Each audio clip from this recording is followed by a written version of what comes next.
Hello and welcome to another Monday live stream. My name is Olson, and today we're going to be continuing to sculpt on this fantastic Ben Eblin design.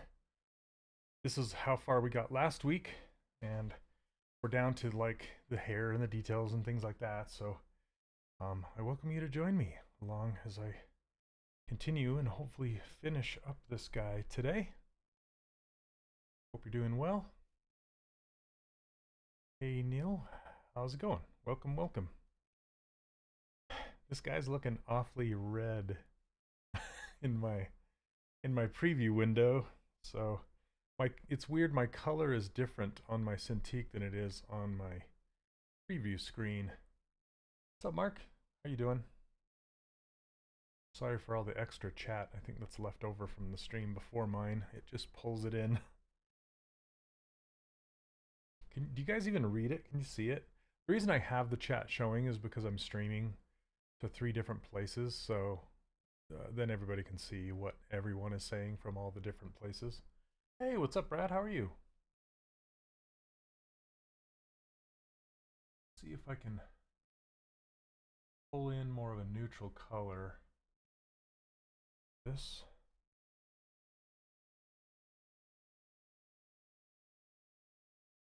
Okay.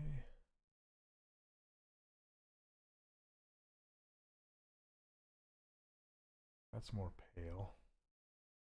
Not so red. Yeah, that'll work. And then we'll fill it back in with some red to warm it back up. Just kind of wanted to give us a more neutral tone to start with. There we go. Okay, so let's get some color in here. Maybe this red, and then we'll switch over to the airbrush. So how is everybody doing today? Hopefully good.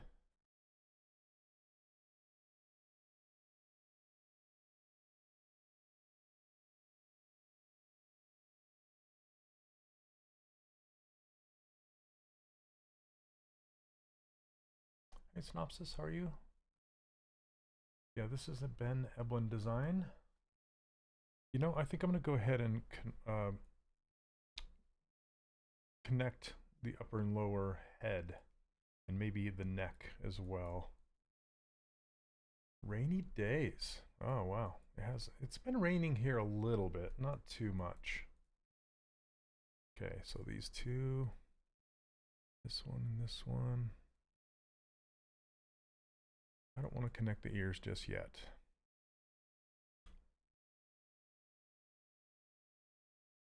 Okay, so there's those two.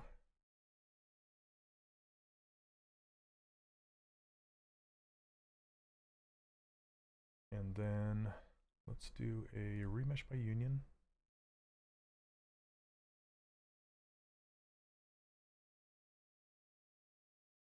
Hit accept, and now we are stitched. We are go for launch. You missed summer. Where are you at? Okay, now well, gosh. Not quite ready yet. I was going to say I can Z-remesh this and project it, but I'm not quite ready for that yet. Make sure symmetry is turned back on. And I'm going to turn Sculptress Pro on.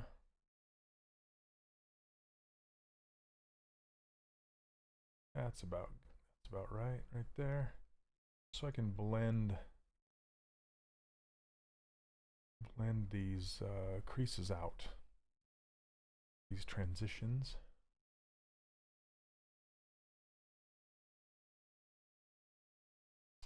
Yes, thanks Neil. As usual, you guys, if you want my custom user interface and my brushes, I give those away for free over on my website.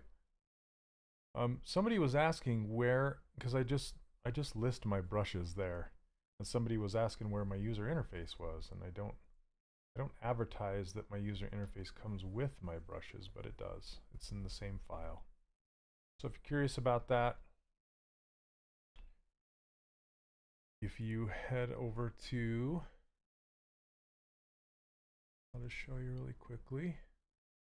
3dcharacterworkshop.com, which is this. And you click on this, see it just says click, get free brushes.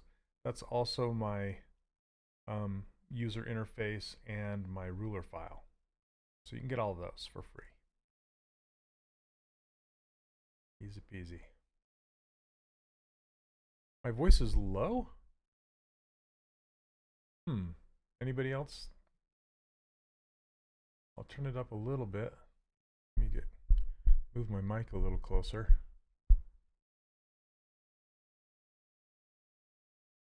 Please let me know if it's still low. Okay, I'm going to grab kind of this green-blue color. Now, turn off Sculptress for a minute. And just kind of paint in this blue here.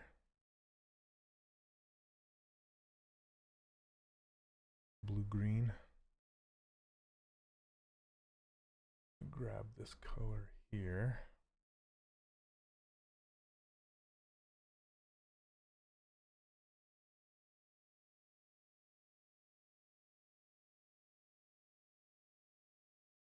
I'm gonna actually paint the hair in for real later, but this one I kind of want to block it in a little bit here. And then I really like this blue purple down on the neck. That's nice. And then we'll block in the shirt and the coat here in a minute, so that shadow will make sense. So what are all of you working on today?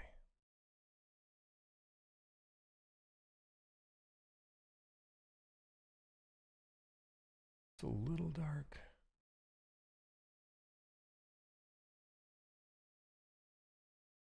I'm gonna grab this color again. Kind of go back over it to lighten it up. Oh, it's not mirrored. Try it again. And this one's not mirrored either. But that's okay. I'm going to flip it and then mirror and weld it. So flip it with mirror. Oops, that's the wrong one. Okay, let's see. I need to mirror and weld that one anyway. Okay, I need to be on this one. Then flip it, because it only mirrors from screen left to screen right. So just wanted to do that. There we go.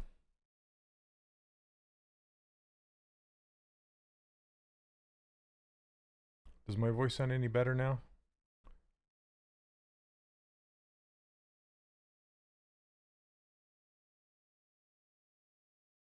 I'm going to square this ear off a little bit more and get kind of a point happening right there.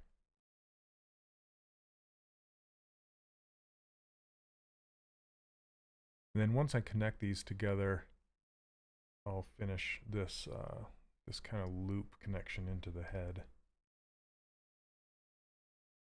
Kind of do it a little bit like this. Peanut Concept by Paul Cohen. I don't know if I've seen that one. Maybe I have. Sounds fun.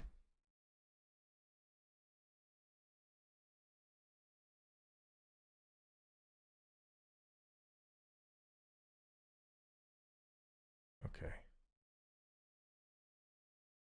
It's kind of a weird ear connection. I don't know that I like it. I think I'll leave it like it was. Kind of too strange. I like interesting designs that go away from reality, but at the same time, sometimes they can look weird, too weird. Oh man, that's awesome. Look at that. Old man Charlie. And this is like old Snoopy's all riding, and that's great. That's great.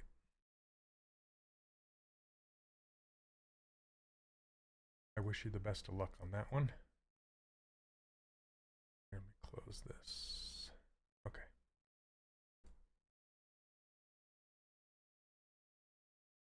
All right, I really want to get his mustache in there because he looks naked without it, and his eyebrows, and then get his hair. I think all of those things will really start to make it come together.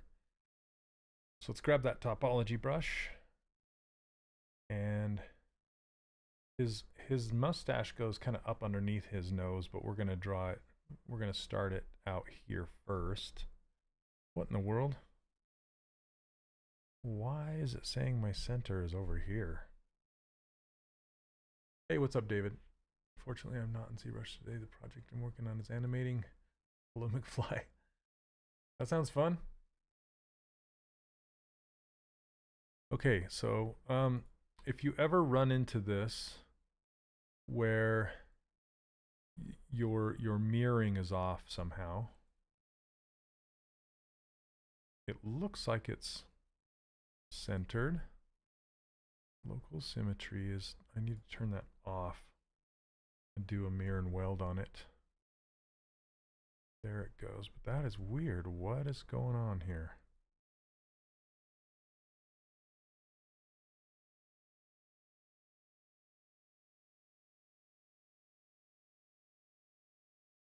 I'm a little confused as to why that is happening. Local symmetry, oh, local transformation, sorry. You're right, thank you very much, Neil. Okay, let's try this again. Mirror and weld, okay. So that's right. Click on this guy. Yeah. Same thing. That's really strange. Okay, mirror and weld one more time.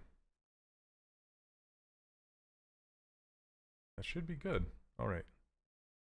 Yeah, that looks much better. Okay. Strange. Hey, Project Brian, how are you? Okay, so topology brush, that looks better. Okay. I don't know what was up with local symmetry. That was weird. So I'm going to start from here and just kind of go down. This doesn't have to be perfect because I'm going to come back and edit it and make it better. So glad you had another sale. I'm finally a member in your workshop. Thank you very much. Welcome, welcome. So excited. You guys don't know what he's talking about? Sorry, I assume you're male. You don't know what they're talking about. They just barely purchased my online course. I teach a course called the 3D Character Workshop. And let's see. I don't know why this is, I gotta clear this off. Try it again. The secret to this this topology brush. Yeah, can you guys not hear my voice? It's registering in the microphone. You can hear him just fine. Hey, well, I was gonna say something, but I don't know if you can't hear him fine. Maybe turn up your, or check your settings.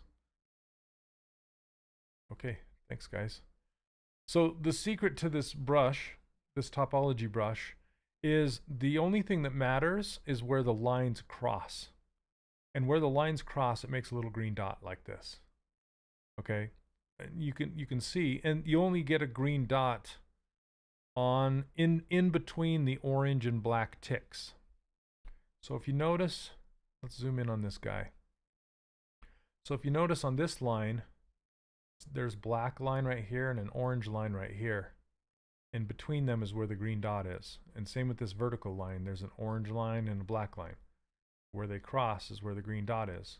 Well, if you'll notice this one, there's an orange, and there's no green dot. It didn't work.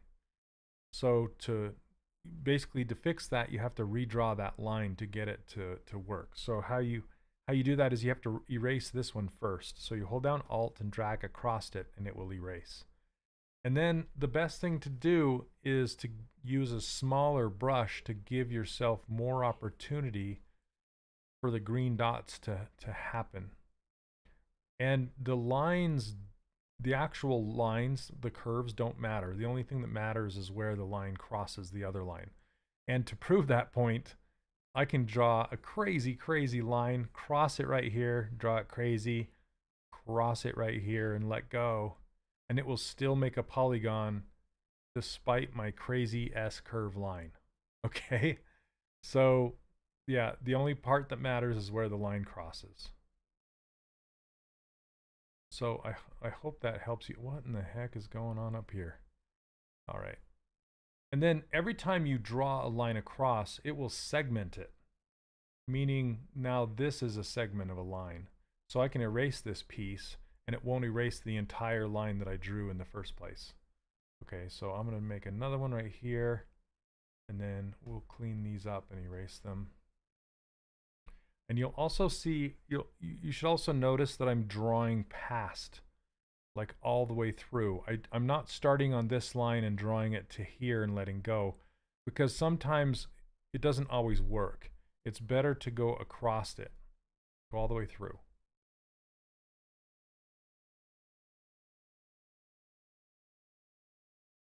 The only time I can't do that is on the center line. Okay. So if you want to clean up all these extra tails, you can just hold down Alt and drag on the outside and it'll clean them all up. Okay. And you have to have 4 green dots or it won't work. Okay, so if you see these 2 green dots, if I erase this line, it no longer has a polygon because now it has 6 dots. You have to have 4. Okay, but we will, I don't want this one, but I'll delete it after I make an actual, after I make this. Okay, so now that it's there, I just try and get the basic shape there. It doesn't have to be perfect. It just has to be in place so then I can edit it. And then I change my draw size down to 1 and then tick on the surface. And it should, sometimes it doesn't always work right away. You have to tap a couple times, but just tap on the surface and it will make new geometry and it will mask the old geometry that you drew it on. So what we have to do is split it away from the original piece of geometry. And how you do that is if you have my user interface, you can just go to this split unmask points and it will split it off. But I still have this object selected. And if you'll notice in the subtool list, the things that I just drew, the mustache I just drew, is right below the object I drew it on. So the best way to switch to that new subtool is to arrow down like that. Just on your keyboard, just hit the down arrow and it will select it. That makes it so you don't have to go over here and select it. You don't have to like hold down Alt and try and select it through this mesh, which is almost impossible. Okay, now we can hit solo as well and just take a look at this and clean it up a little bit. Okay, so now we can get our brush size back up. Hey Brian, you just made it through the first 3-hour video on Stylized Anatomy. Oh my gosh, those videos are a slog. I apologize. When I was making those, I had full intention on them being like an hour long, and it just seemed like every single one of them was at least an hour, if not 3. Especially the ones where I invite a guest in to help me out, you know. It's yeah, they're quite long. I've thought about splitting them up into a whole bunch and doing, but instead I think are there timestamps on those, Neil? I'm trying to remember. Neil's my excellent helper, by the way. Shout out to Neil. I watch you on 1.5. That's great. Yeah, that's great. I watch all of my YouTube videos on 1.5, if not 2.0, like 2x speed, just so I can get through them. That's great. Yeah, then it makes it like an 1.5-hour video instead of a 3-hour, right? Because you can always pause it and go back. Not a big deal at all. Yeah, in fact, I expect you to listen to them on high speed. All right. So I just want to show you guys what Brian's talking about. If you go into this, if you purchase the course and you go into the main 3D character workshop, and this is the home page. But if you go to this Stylized Anatomy challenge, you can see all of the videos that you get. And this very first one is long. Yeah, it's like 2 hours and 49 minutes. It's very, very long. But how did you like it? Was the information good? That's all that matters, right? It's dangerous asking during a live video. It's like, it's crap. Okay. So now I can move this up into, so it's growing out of his nose.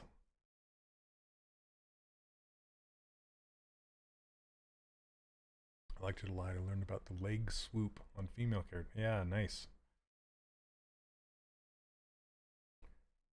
Good old leg swoop. Okay, I think I have too many lines down here. And what you can do is go to the Z modeler brush. And by default, it's just, it's just, sorry, I was reading your question and it like threw me off. By default, it is insert edge loop or delete edge loop, and you can hover over an edge and it'll show you. It says hold down Alt to delete an edge loop. So you just hold it down and tap on that edge and it will delete it. Okay. Okay.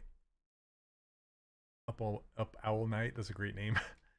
Is there a way to purchase a 3D character workshop separately? There is one I'm most interested in, or are they more dependent? They're absolutely dependent on each other. I actually tried to split them off like just a few months ago, and it was probably the worst idea that I've had, because a lot of people have asked me that, and I'm like, yeah, that would probably work, right? And I did it, and then all of a sudden all I get are questions about, well, where's this and where's that? You know, how do I learn about this thing, and how do I learn? And it's all, there are several different courses, but they're all inclusive. They all cover everything that you need to know. Not as linear as I'd like, but like I walk you through several different characters on how to make them and how to take them all the way to game engine. And when I first recorded the 3D character workshop a while back, I was using a Dynamesh workflow, and I've since changed to a Sculptris Pro workflow. And I wanted to show that, but I didn't want to go back and delete the old stuff, so I left that there, right? So it's got some legacy stuff, it's got some new stuff, and I also wanted to cover some how to retopologize in Maya, how to do some substance painting stuff for the people who wanted to learn that. And I didn't originally cover that in the first course, so now it's all covered in there. And the next one that I'm working on right now that I really need to get done is I'm trying to do some more 3D printing stuff. So yeah, that's like halfway there. I just need to get it finished. So anyway, yeah, that's why I went back and I combined it all back into one big thing again. And it's just easier to manage that way rather than try keep track of who's got what, you know?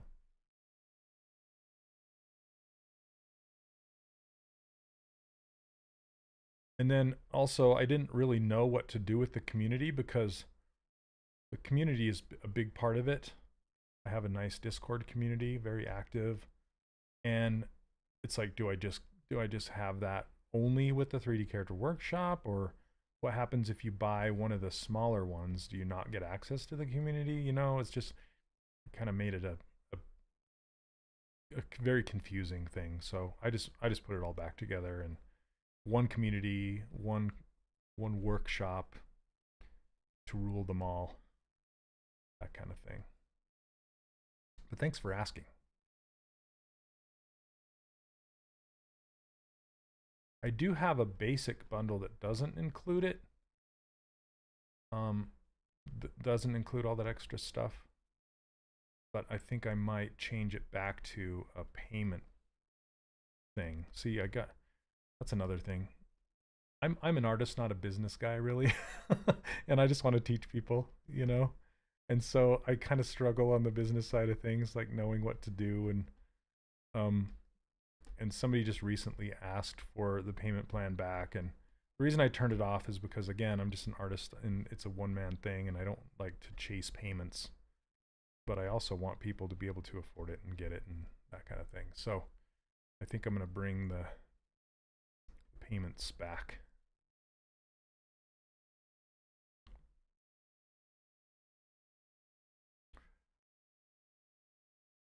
Yeah, I love. So I switched just solely to a Discord channel. It's a private Discord channel for my students only. But recently, Discord has added forum channels, and that has been the reason why I decided to go all in on Discord because of the forum channels.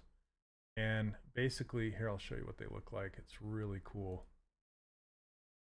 So yeah, it looks, my community looks like this. See the forums, so you can see everybody's artwork. This is the beginner section, feedback section, final render section. These are all student work. This is not my work. Really, really good stuff going on in here. So if you want to be a part of it, yeah, you're welcome to join us.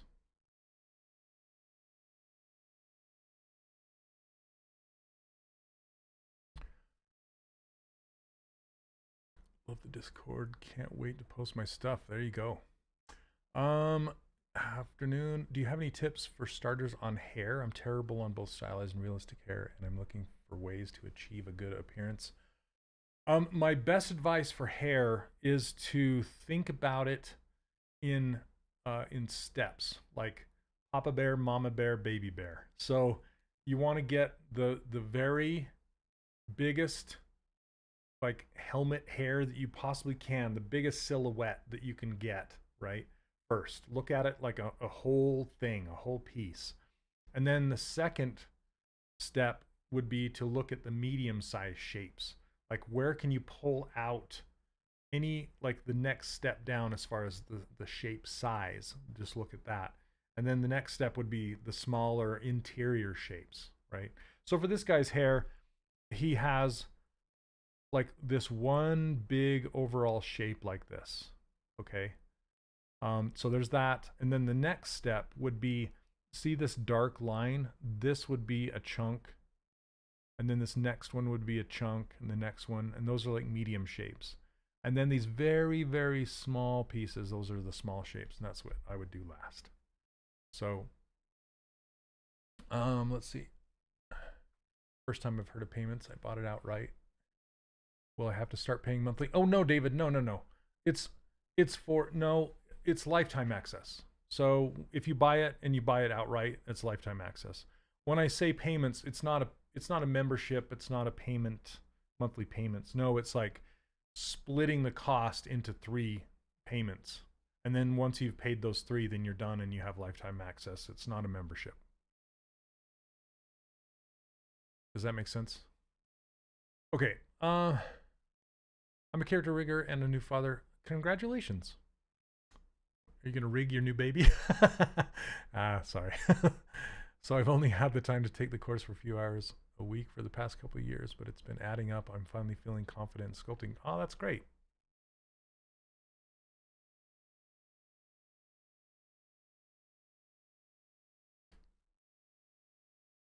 I'm trying to get a membership over on Patreon right now, but yeah, and that's kind of an experiment to see if I like it.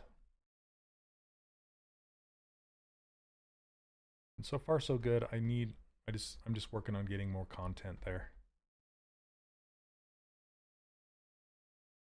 And trying to decide if I just want to go all in on YouTube. I don't know. Again, I just try stuff. Okay. Mustachio. Let's do some subdivisions, thickness.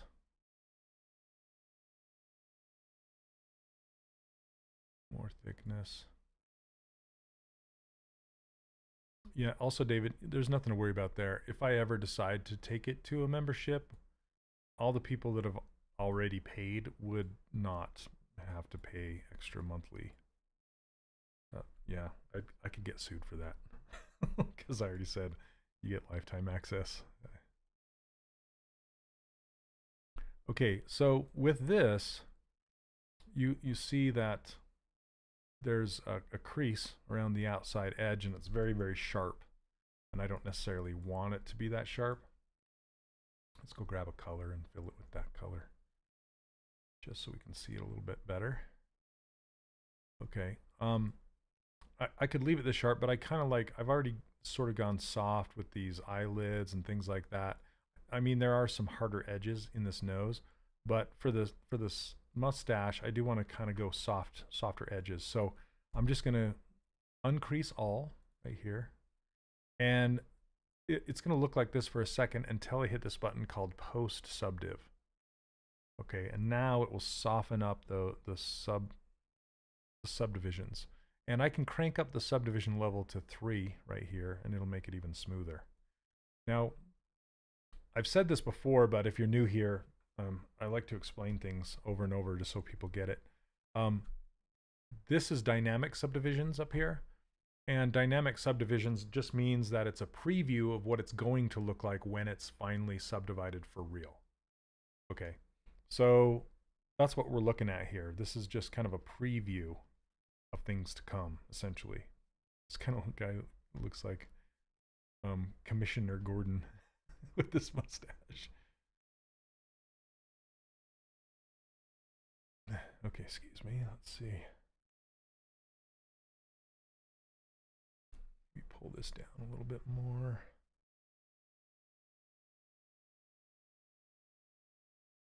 And one thing about this, so I'm still sculpting on the low resolution version of it. And these little yellow dots that you see here, those are previews or they're indicators of where the actual mesh lives. So let me solo this so you can see it. So if I hit Shift D to turn off dynamic subdivisions, you can see this is just a mesh that's a plane. It's just a single plane. Okay. And it's very simple. There's nothing to it until I turn on dynamic subdivisions, and now it has thickness because I added thickness, and it has softness and all that. But these dots indicate where the original mesh lives. So I can actually use my move brush and grab one of these dots and pull it around. It's going to adjust it. Okay. But what I can't, there's no dot in the middle or on the outside, so I can't grab a dot that doesn't exist. See how they're turning red as I drag my brush around? That's exactly what I'm moving, or I should say actually what I'm moving.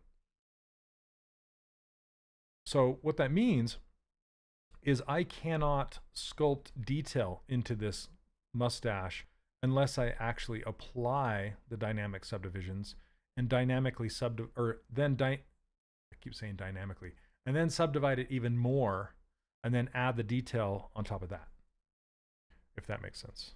Okay, so I can't, if I grab this detail brush and I try to carve into the surface of this, it's not going to do anything because there's not enough detail. Okay, so yeah, so now if I want to carve detail into, like, see all these little hairs, these little indications of hairs?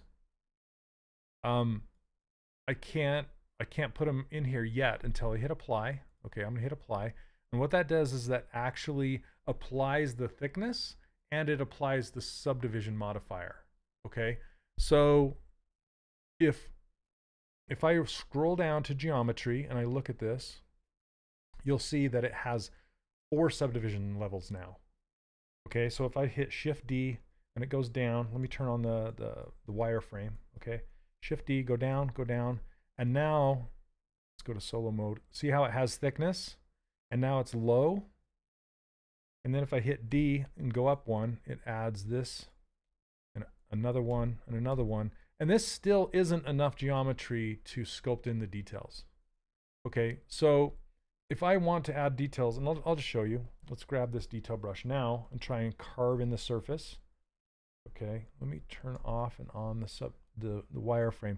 You can see how big the faces are. See, this square is a face. Okay, and now if I try to carve something in there, you'll see it only uses the faces that exist. Okay, so it's not going to give me a really nice result. It's kind of a polygonal result because it's so low. And if you look up here at the active points, it only has 3,700 points, which is pretty it's pretty high for a polygon model, just a simple polygon model. Hi Mason, I don't know if you're speaking Spanish. I'm not sure. don't understand. If somebody here speaks both, if you can tell me what he's saying, I can respond. Okay, so I'm going to hit Control D to add more subdivisions. And now it has 14,000. If you can see that, it's kind of hard to see behind my little thing. And subdivide it again and again, and now it has 237,000. I'm not really concerned about poly count. That's the beauty of ZBrush. It doesn't really matter. Okay? What really matters is that you have enough geometry to do what you want. Always looking for a ZBrush course. I'm trying to think of who does one in Spanish. Maybe Art Heroes? Do they have a Spanish?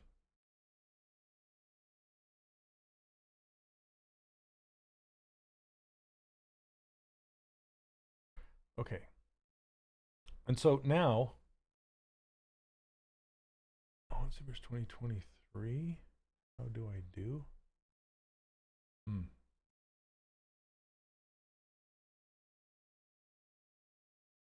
You're talking about Pablo Gomez?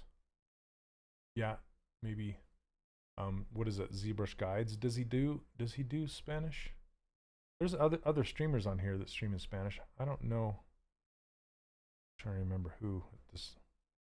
Okay, I can use the detail brush, and it'll give me this kind of a look. Okay, you can see when I rotate the camera, it goes down a few subdivision levels. It kind of makes it look chunky while I'm rotating. That's just so it's not as. Thank you, Abe. You chat with him in Spanish when he streams. Okay, awesome. Yeah, if you could let him know, I don't know. Okay, but I have this other brush called Carve, and it's based off of the Orb Cracks brush. And basically it looks like this. So it gives me edges, a different profile. It has like 3 edges, 2 peaks and 1 valley. Whereas this detail brush is just a valley with rounded edges. So it kind of depends on the look you're going for. Okay, so I could probably even go higher with my subdivision level. I'll go 1 more higher. So now it's 950,000, just so I can get it even cleaner. I don't want to go too high. Okay, let's back this off a little bit. And then we can crank up the lazy mouse on this. So lazy mouse is turned on. Lazy radius. I always like imagine the lazy mouse kind of being like dragging a rock by a string through sand. You know, if you can imagine that, like take a rock, tie a string to it, and then this lazy radius is basically telling me how long the string is. Okay, so if I crank the radius up, it should be like string length. And then I start, you can see this little red line. See this little red line? See how it doesn't do anything until I go far enough. Like this.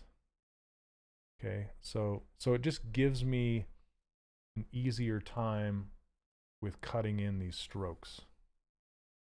Right? Hey, how are you? Welcome, welcome. Haven't seen you for a while. There we go. You got to be careful. I don't really care about the backside because you're not going to see it because it's pressed up against his face, but sometimes you have to think about that because the brushes are kind of a sphere. And in space, they're represented as a sphere even though they're indicated as a plane. They're actually a sphere, so they push all the way through the other side. So you kind of have to be careful.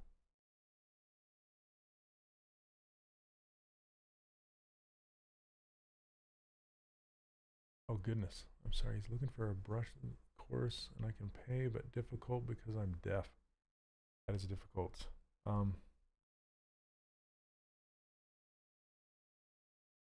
I think you can generate. Wow, that's a rough one. I've been wanting to do subtitles on my videos, but my videos are so long that subtitles would cost me a small fortune. So I'm really looking forward to some AI subtitled stuff.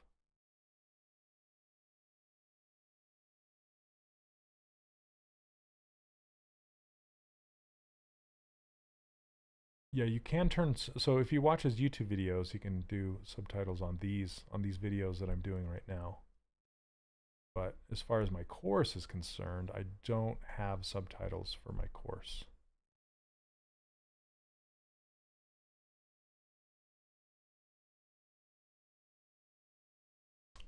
You can use the auto-generated subtitles in Adobe Premiere. Yeah, I use Camtasia for my stuff, and it has one of those as well. It just doesn't do a good job because of all the wacky ZBrush words, like Dynamesh and Sculptors Pro and all that kind of stuff. It's just, yeah, and then paying someone to translate is not cheap because my videos are like 3 hours long, and they usually charge by the minute, and it just gets to be very, very expensive. But I appreciate the help there.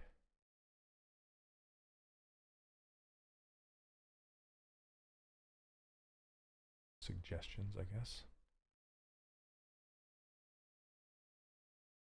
Your video editor. Yeah. This looks like a croissant. Croissant?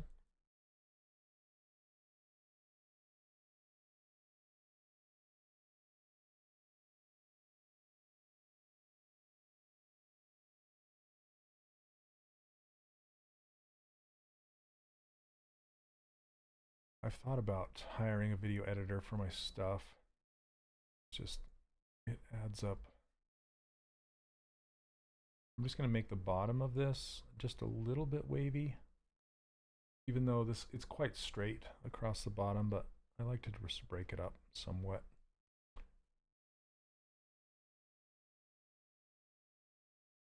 Oh, sorry, I'm paying only half attention. That's totally fine. Most people are. So what was the brush with 2 peaks and 1 valley? This carve brush right here. Or if you have the orb crack brush, it's very similar.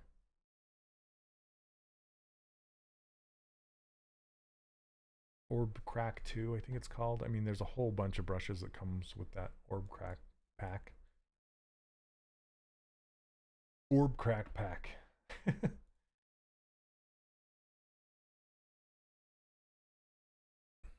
You know, I'm going to add some density to this.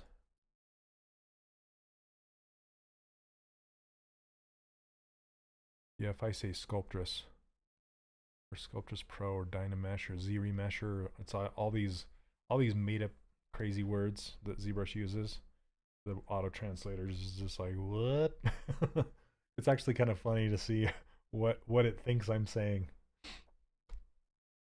And there are even some words I can put in there to say this is what I'm saying. And I have used some of the AI translation stuff, and it's so far it's doing a pretty good job with it.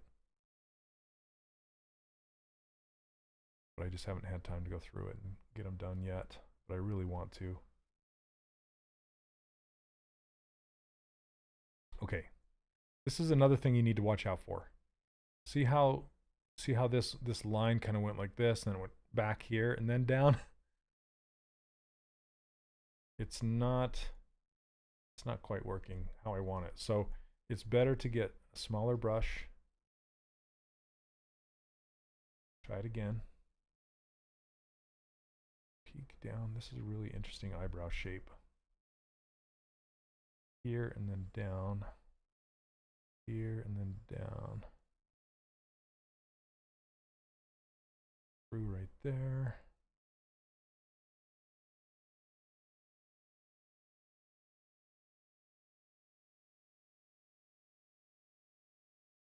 Okay.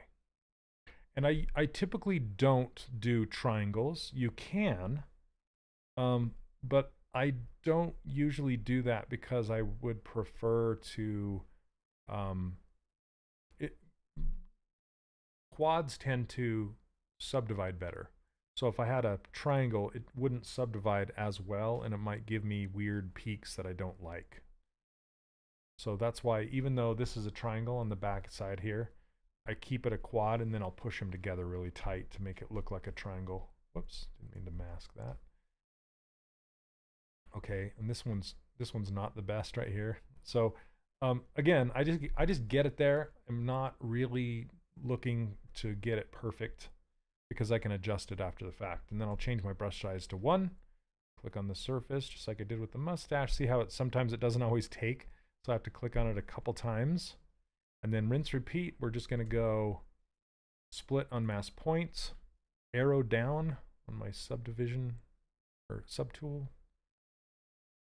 I can solo this, and here's what the brows look like. They're hidden behind the head. Okay, and again, we can just do a dynamic subdivisions, add some thickness, and you can see them start to appear as I push them out through the head there. Okay, and they're a little bit different color, so I'm going to grab, it's like a lighter brown, fill them with that color. You'll notice that with the subdivisions on, we have a really sharp edge around the outside, but this right here is round. So I want it to kind of be sharp right here, and I don't want this edge to be as sharp as it is. And we can add some more thickness, like so. And then I'm going to uncrease all, turn off post subdiv so we get them nice and round, and I'm going to crank this up by 1 so it's softer. Okay, and now we have this. And when I do this stuff with dynamic subdivisions, again, we're only working with a single plane. So if I hit Shift F, you'll see the wireframe. And now if I hit Shift D to turn it off, this is the plane that we're working with. If I turn on double-sided, you can see it. So this is the plane. But what's nice is this works with old-time polygon techniques, which means I can put some support loops in there and get a sharper edge. And what I mean by that is, see how far away these lines are right here? It's like I drew them that way because I wanted them to kind of be even squares all the way down.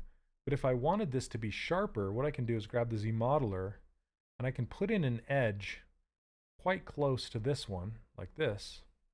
And now if I turn on dynamic subdivision, you'll see that it makes it quite sharper. Hey, what's up, Charlie? Oh, thank you so much. Appreciate it. Okay, so now you can see it's quite flat and sharp-ish on this edge here, but the top and the bottom is still kind of more round. And I can even put support lines in the top and bottom. So I can click here and put one in that's like this, and put one in here, down here like this. And now when I subdivide it, it's almost square. See that? And those are just called support loops. But then again, I have to go down here and adjust these to be sharper. So it's more, it looks like more of a point. Oops, okay, so let's just zoom on in, use move.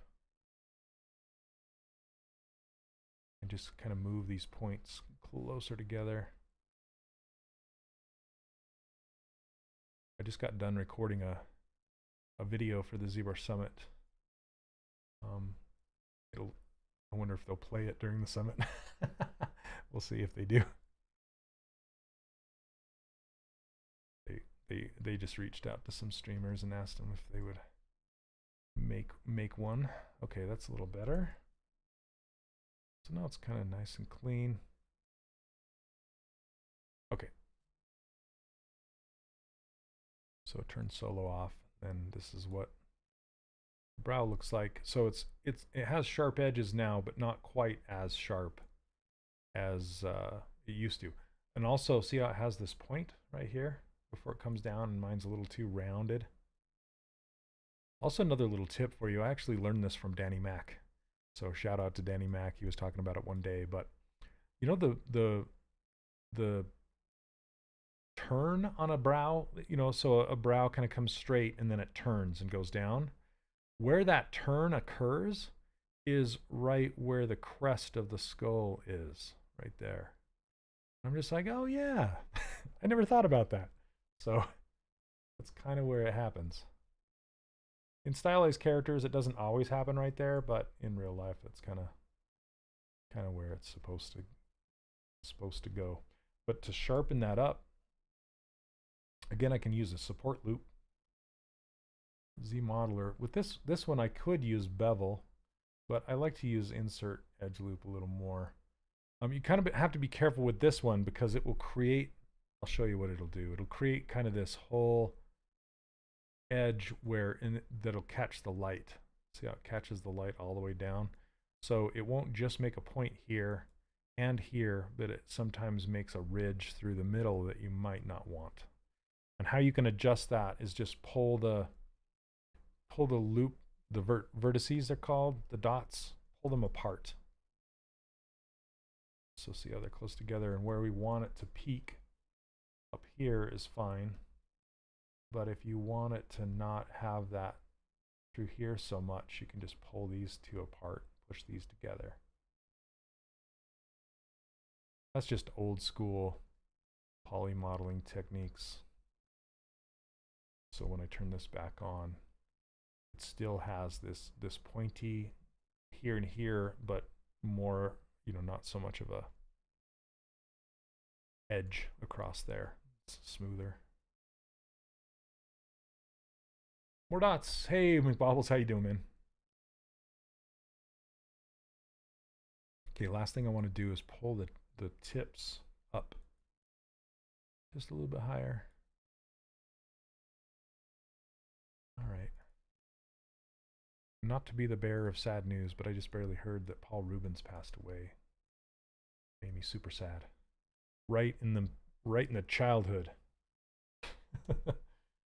Oh, I used to love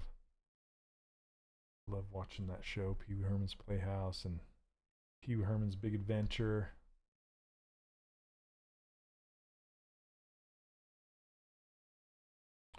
Apparently he's been battling cancer for a while. No fun.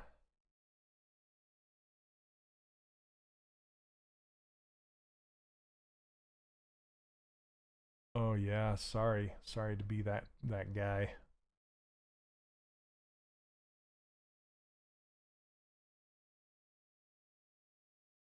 Yeah, super not cool.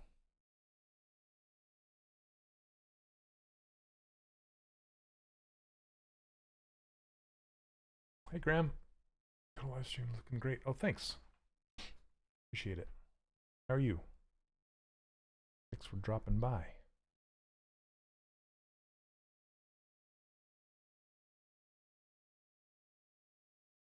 I'm just I'm looking at the space between his upper eyelid and his brow.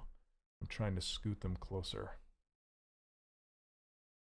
I missed him in his laugh, yeah. Morning, Mr. Breakfast.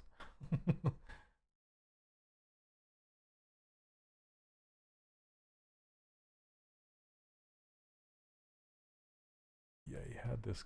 I just remember he had this comedy special. I'm so much luckier than you. He would like fly. Just this little tiny body.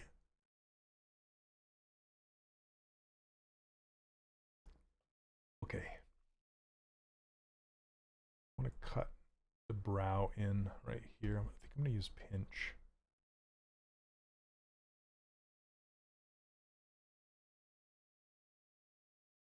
Yeah, it's really destroying the geometry for a minute. That's okay. I can come back and fix it.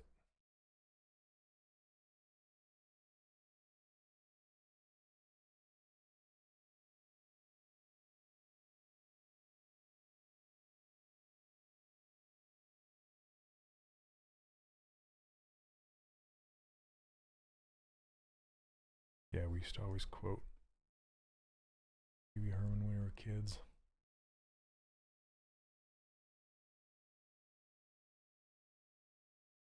Let's use polish.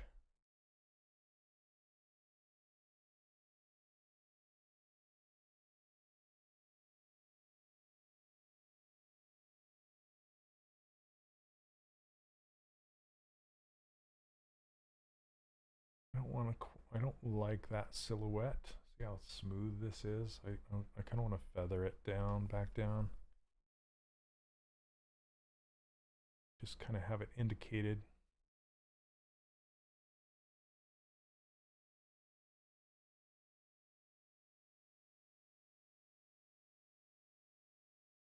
Okay.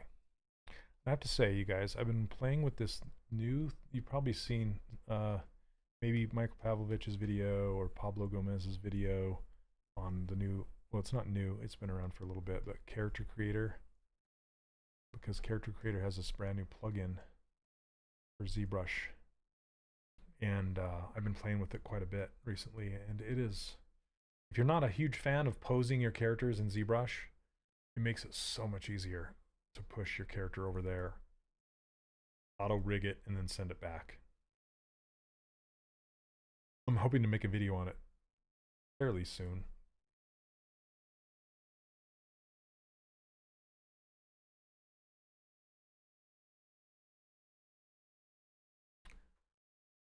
And what's crazy cool about Character Creator is that it has this base mesh that you can grab. And if you use the base mesh and you build your character with it, then it will just come over into Character Creator already rigged. You don't have to even set up the guides. It just does it. And it, yeah, it'll do quads. It takes a little more time to set it up if it's not a bipedal character. Bipeds it's great with, but four-legged creatures, it takes a little more effort to set up. But once it's set up, oh my gosh, it's so nice. And it already has a whole bunch of motions. Like you can buy motion packs and stuff, like motion capture packs. You don't need to, but then it's got a rig, so it's really easy to just pose your character. And if you use the base mesh that has good topology, and you just kind of push it into what your character shape is, then it will rig the face as well, so it'll have facial animation. And yeah, it's just so you can do some expressions and things like that. I'm just barely scraping the surface right now with it, but the potential is super high. When I first saw it, I'm just kind of like, oh, this kind of looks like something else, and I don't know how interested I am in it. But the more I play with it, the more I'm just like, ooh, okay, I get it. Did I turn the thickness off of this?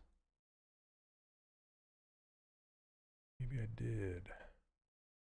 That's why it's looking so weird.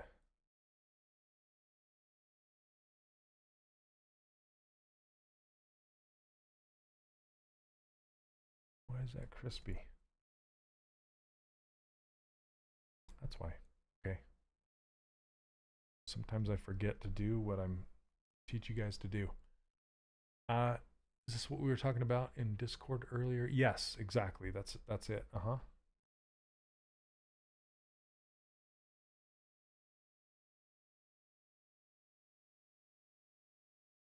And you can use the plugin for free. And it's kind of like it's like a pose organizer, and it puts the poses on a layer if you just want to pose your stuff in ZBrush. And Michael Pavlovich has made some great videos already on how to use it. He's another streamer on here and a very well-versed. Oh, I didn't do symmetry, dang it. Anyway, he knows his ZBrush inside and out.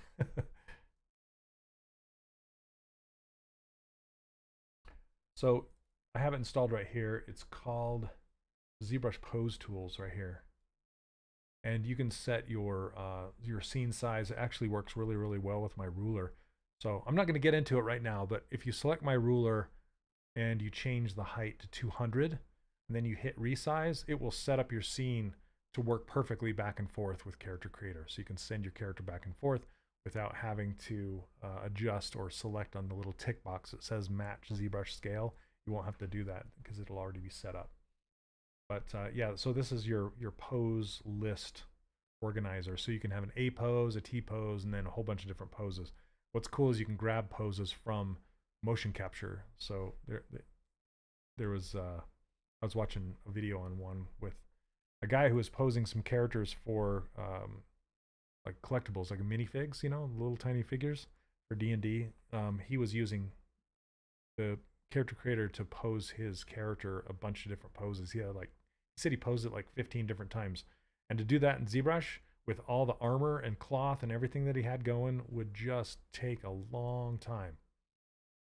And with this, he would find his character had a sword and a shield, and he found some motion capture that used a sword and a shield, and he just put, you know, you can hook up props and everything, and it's wild. It kind of blows my mind, to be honest.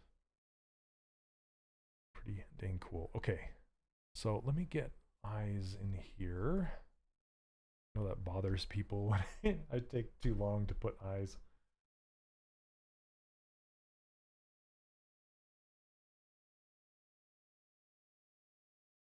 Yeah, it's coming, David.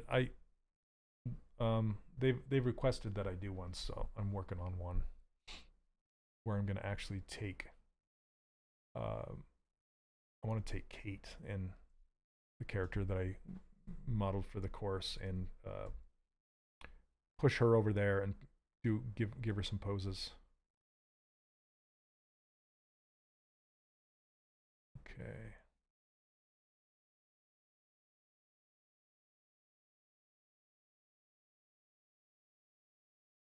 Whoops. Local symmetry. I don't know about that, Brian. It's okay. So it's not really it's set up for mocap, not so much animation. I believe it uses, if you're familiar with the Autodesk full body IK, I think it started as that. It may even still be that. And as an animator, I worked as an animator for 5 years in my career, and I tried to animate that rig, and it's nearly impossible because it's basically two full skeletons in one being driven by FK, the other being driven by IK. And to try and manage the curves of that in the curve editor is nigh impossible. So great for mocap, not for hand animation.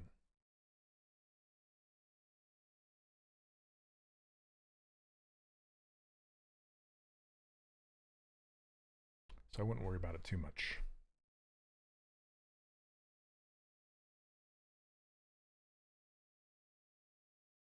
Okay, now that I have that, I'm gonna give him some eyelashes. Now, hey, what's up, Jimmy? How you doing, man? Interesting concept, a bit different from our usual pics. Looks cool. Yeah, it's, you know, I've really enjoyed Ben Eblin's designs because he's like the plane master, right? He just knows his planes, and I really love the challenge of trying to capture those planes in 3D and seeing if I can make them work. The only thing that doesn't really work with this one is, see how this side, maybe you can tell me if it's possible, but this side is very straight, and this side, I mean, by the shadows and everything, and I know how Ben draws his characters. He's got like this shelf, this plane that comes from the corner of the eye that goes back to the ear, and then from the cheek that goes back, and it kind of has this change of direction right here, and then it kind of comes in where the eye goes. And most characters do this on the opposite side, right? This is how they look. To get it this flat, I would have to kind of rotate it a little bit and just get rid of that. And I don't think it would look very good. So this part is kind of cheated for me. You're homesick today? Oh, sorry to hear that. That's no fun. Hope you get better soon. If you guys don't know who Jimmy is a fantastic stylized character sculptor. So if you want to learn more or have somebody else to study, take a look at his stuff. You just posted a guy today, didn't you? Like I thought I saw a new post from you.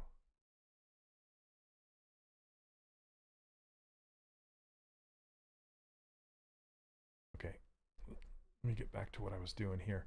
I'm tempted to use the geometry from this eyelid to create an eyelash.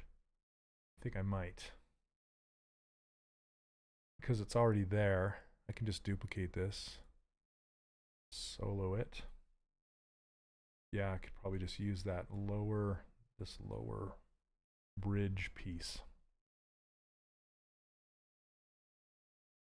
And that's kind of a wonky geometry, but oh well. Just use this and then delete the rest. Dynamically subdivide, add thickness. Turn off post sub div, add more thickness, maybe not that much. Jimmy, are you going to the ZBrush Summit this year? Did I ask you that already?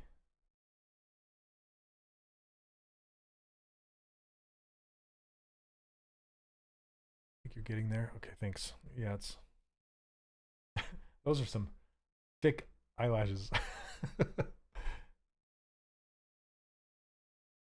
Smooth and back it off a little bit. Now, you know, I kind of want to add, I want to add the thickness in. So here's a little trick with dynamic subdivisions. If you want to add the thickness, but you don't want to add the subdivisions, all you have to do is turn the subdivisions to 0. So it just looks something like this. And then hit apply. So that just applied the thickness, but not the subdivisions. And then you can turn dynamic back on, turn the thickness off, and add the subdivisions back in. And now we're back in action, but now we have real thickness instead of dynamic thickness. And that way I can use my smooth brush, kind of smooth these down at a very low intensity so I can reduce the volume of this in a more controlled way. Oh, thanks, man. Yeah, I posted that guy from the Disney Plus show. Can you put a link in here? Probably can't. Oh, you'll post one every day this week. Dude, that's awesome. Did you do that through, well, I'll talk it to you about I was going to say freelancer or through your little company thing, which I guess it's kind of the same thing.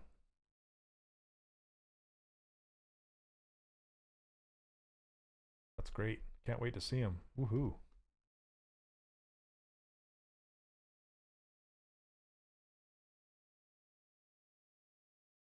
All right, I'm going to kind of bury this end so it just kind of goes away and gets tucked in there.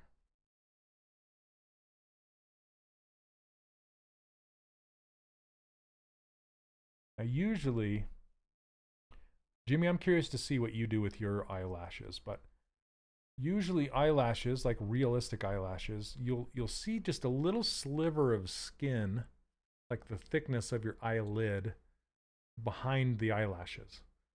But a lot of the times with stylized characters, that little sliver of skin will stand out like a beacon. So I tend to bring my eyelashes right down to my eyes for the most part, unless it's like a semi-realistic character. You stream on your own YouTube or Twitch channel? I do on my own YouTube channel, yes. Not Twitch, but YouTube. Oh, thanks, Neil. So here, I'm just gonna, sorry, I'm gonna spotlight you, Jimmy. There you go, check this guy out. Oh, so good. Can I zoom in on it? No, thanks. Instagram. Ah, that guy's great. Is it like a robot totem elephant guy? Soul stealing elephant? That's awesome. So good. Crazy. Yeah, anyway, that's check out Jimmy's stuff. It's great. So yeah, Jimmy, I would love to know what you usually do with your eyelashes. Do you put them right down next to the eyeball, or do you leave a little space for the skin to show? I think I know the answer, but I want to hear from you. I'd love to go to the summit. It'll be a blast, but depends on work, fam, and how the U.S. handles COVID. Oh, yes. Always looks odd when I add bottom lashes as well as top. Yeah, Nick, I don't put bottom lashes on usually. Sometimes on a female, I'll kind of just bring like just a little sliver down on the bottom, like right here, but I won't typically bring them all the way across. Yeah, because it just kind of looks like too much. So let's take a look at them now. See how it's looking better. But I've even taken it too far this way, so let's kind of just smooth it away.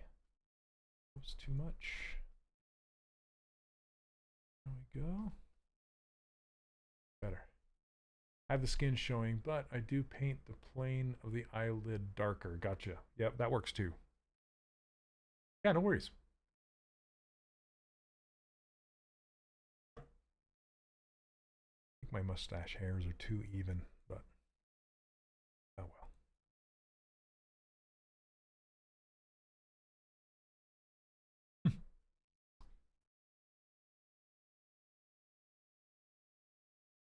Yeah, I really like finding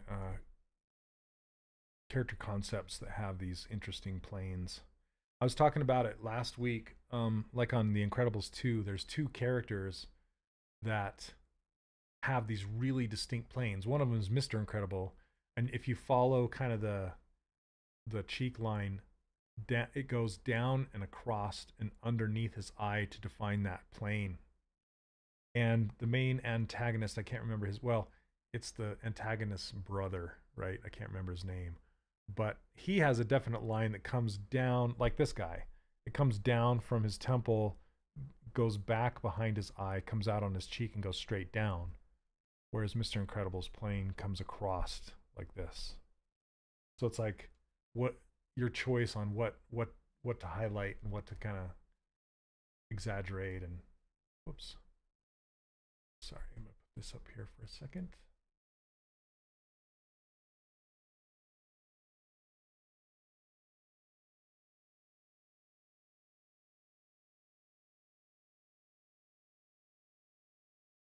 Tell me my daughter something. All right. Love Kent Mountain Sculpts. Oh, did he do those? No way. Oh, I got to look those up now. You can do both. Oh, both can work. However, I think I do that because of my time as a character model. Yeah, that's it. That's exactly. Yeah, I tend to want to put the little bit of skin in there. I mean, you can see it kind of peeking out right there. I met Kent at CTN one year, and so Kent Melton is an old school traditional sculptor, real clay, kind of like Jerome Rampt. I admired the heck out of those guys. Just, oh my gosh, just what it takes, not having symmetry, real clay, having to deal with all that, you know. And if the art director comes in and says, "Oh, you got to change it," and you have like an armature, like an actual metal armature in there, and you have to change the proportions, it's like, oh my gosh, I wouldn't know what to do besides go cry in the corner in a fetal position, you know. So anyway, yeah, if that's another one to study is Kent. He's a fantastic guy too. But he did a lot of Disney collectibles, and he worked at Leica for a while. Very cool stuff. Same with Darren Marshall is another one. He's and Damon Bard is another one. There's a handful of these traditional sculptors that I just, yeah, I need to try it sometime, and I'd probably cry even more. Okay, I'm gonna block out his body now and start to get these clothes in here. What do we got? Hour and 15s. Okay.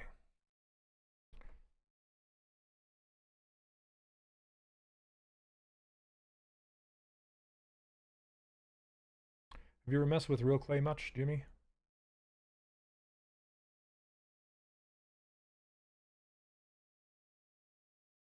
I really need to try it. Let's see if my any of this translates. I'm sure some of it will, but I wonder if the tech of the clay would get in the way, or the non-tech of the clay, but okay, group.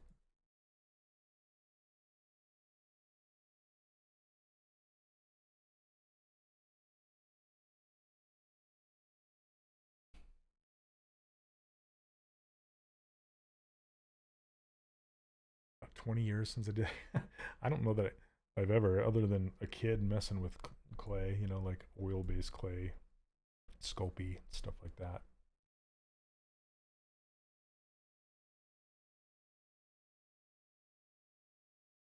I'm trying to remember this other guy's names.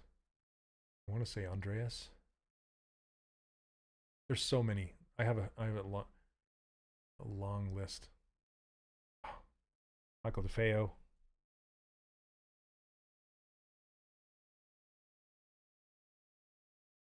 Great things about.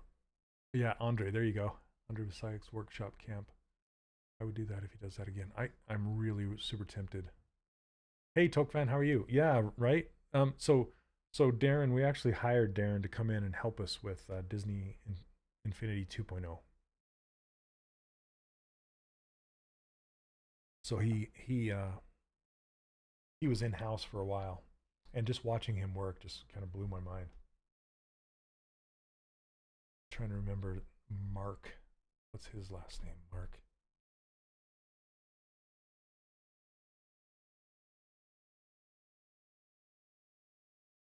I need to make a definitive study list.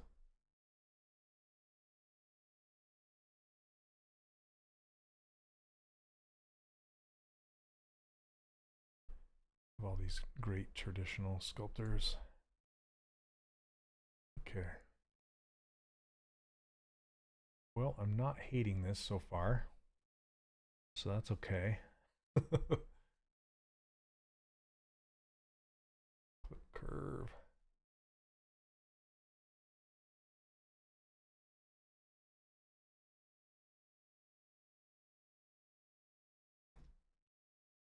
XP, thank you very much. I appreciate it. Yeah, I think the profiles, I wasn't happy with it when he didn't have a mustache, and I think now that that's in there, I'm feeling much better about it. I think his eyes are still too big, and they're not quite as sad as they need to be. Like, his eyelids need to come down. Maybe I'll do that right now. Your eyes are not as sad as they need to be. Oh, funny. Is this still? Look too thin.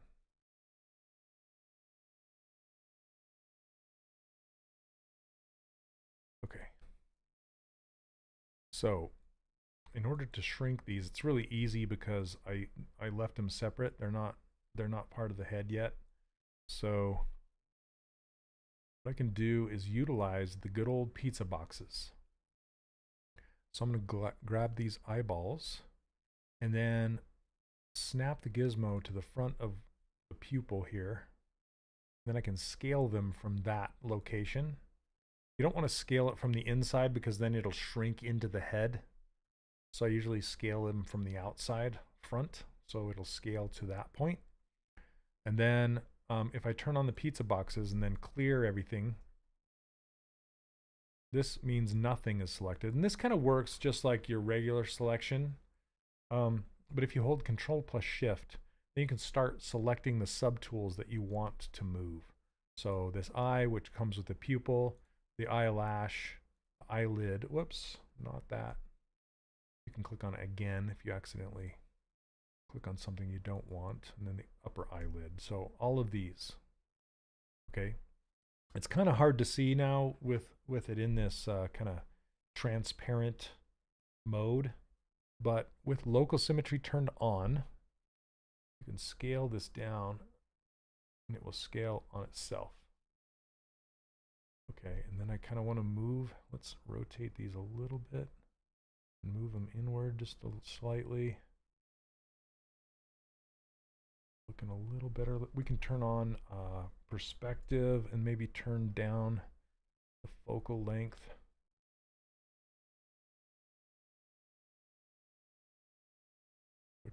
slightly, just more. I might just do that with the eyelid itself, actually.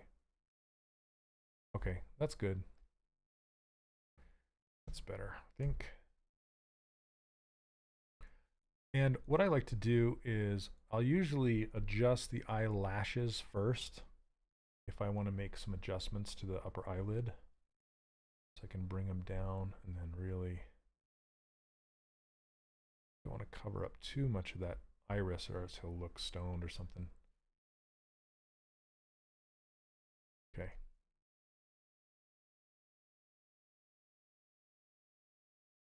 I want to move his pupils down. I think he looks like he's looking up in space, and I don't want that either. So for this, I am going to put the gizmo kind of in the center of the eyeball, and then rotate it so he's looking more forward. And I'm looking at the space between the bottom of his iris and the top of the lower eyelid to kind of get this space right here. And then he's not looking up into the stars. He's looking more forward. He still kind of is looking up, but now I can move these better.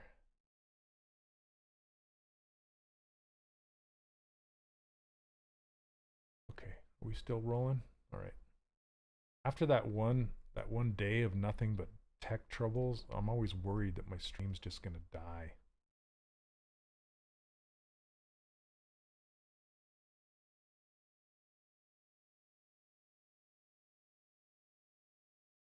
Hi, Jimmy. I'm sorry to hear you're sick. I hope you get better soon. Hope you feel good enough to maybe, you know what I do? I get a nice warm blanket, get dressed up in my sweats, and watch Avatar: The Last Airbender while drinking chicken bouillon. And then I just sweat it out.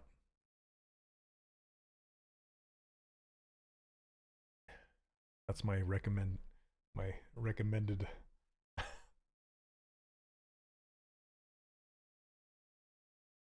protocol. There you go. I'm like, what's that word? Solid fix for a cold. Yeah, I was gonna say, it depends on what you're sick with, but Avatar: The Last Airbender is like my chicken noodle soup.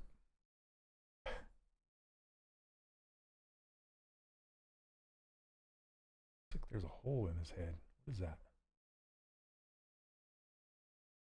Smear and weld that and get rid of it. There we go.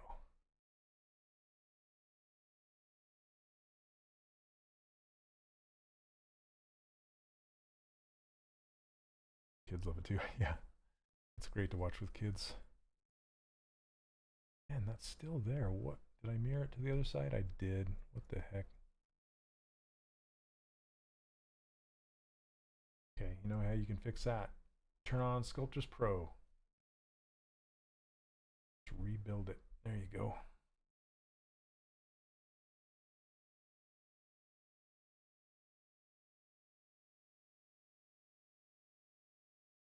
Okay.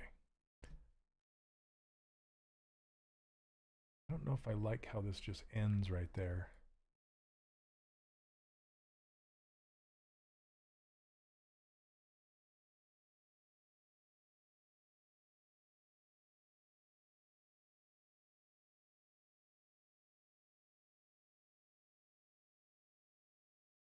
You know what really works for moving this stuff around is this fill brush, because the fill brush has an alternative function, which is a scrape brush.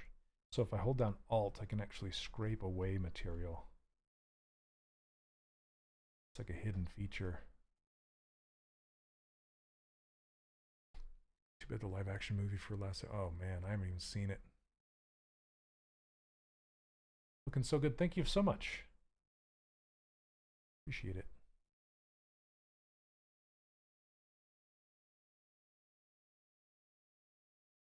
Like you can fill this in right here, just build up those brows a little bit more.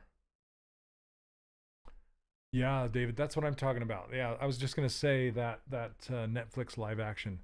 So what I'm really looking forward to though is after they put The Last Airbender on Netflix and it stayed in the #1 spot for weeks and weeks and weeks, and all of a sudden Netflix is like, oh, I guess people like this then, you know.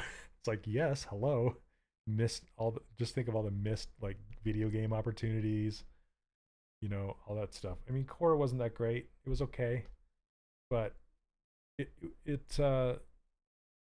you know, it had potential to have more stories in the Avatar world.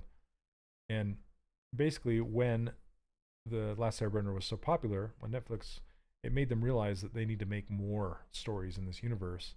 And so they hired the 2 original writers, and then they built them a new studio. And they said, okay, go make more stuff. And so they were making more Avatar original cartoon series in, I think it's Aang and company all grown up, and so I really hope it's good. Eunice, greetings from Turkey. Hello, how are you? Welcome.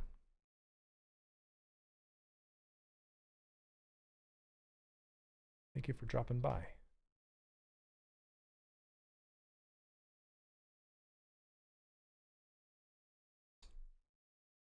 Yeah, I'm super excited about that.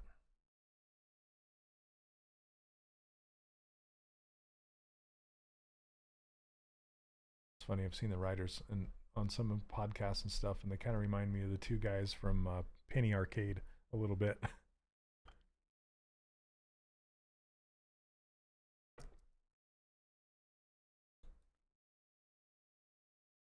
think I could even go smaller with those eyeballs. Jeez. It's so hard to tell when you're in that pizza box mode, you know? I call it max headroom mode. You guys are old enough to remember max headroom.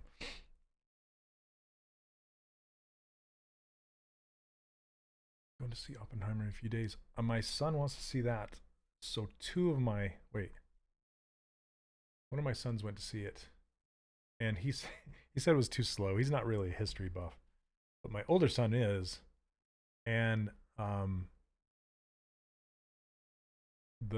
he wants to see it pretty bad, and I want to go with him. So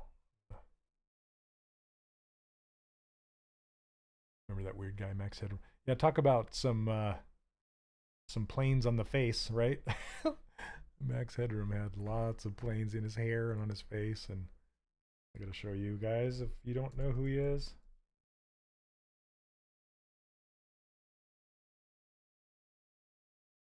This guy. Back in the 80s. Oh man. Anyway, little Max Headroom. Yeah, the original AI. Planes all over, like that Buzz Lightyear meme. Planes everywhere. Okay. What in the heck is going on with that? Whoa, that was weird. I better save it. Look, Lori, how are you? Hey, look, I have eyes.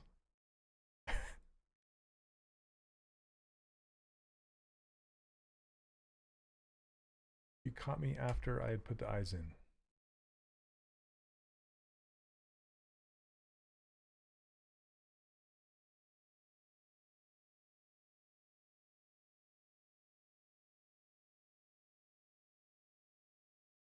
Okay, what I was going to do is I was going to shrink these even more.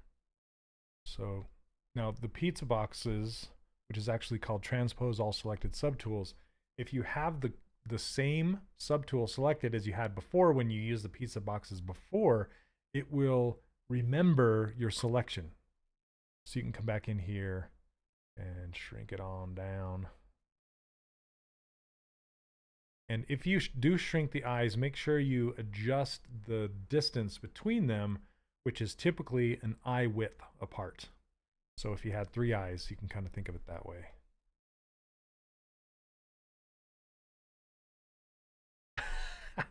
I know. There we go. Man, he's like even more. I'm going to try. So this is something I tell my students all the time. don't be afraid to make big changes. Okay? Like, I feel like his expression here, he's so much more worried and concerned than this guy, right?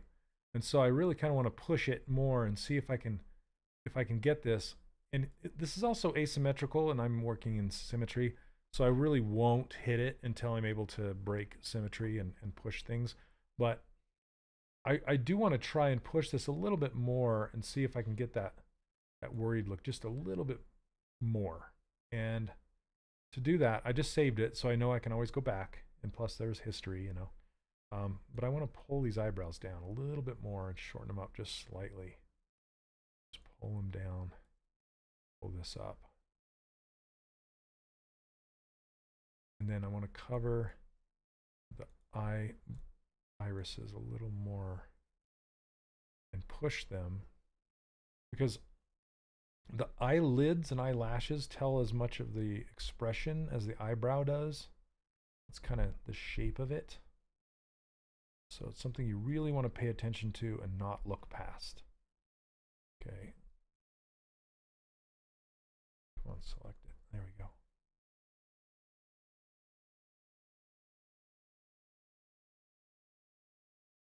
Yeah, I feel like that's doing better.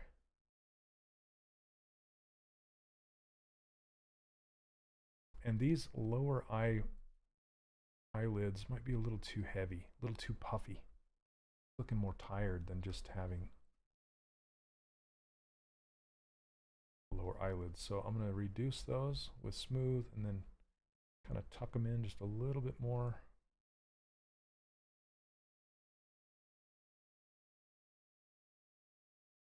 Okay. Smooth this out.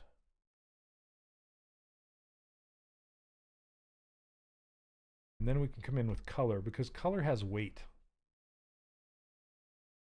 And I can paint the shadow, like the fake ambient occlusion, in this area. What just happened? Okay.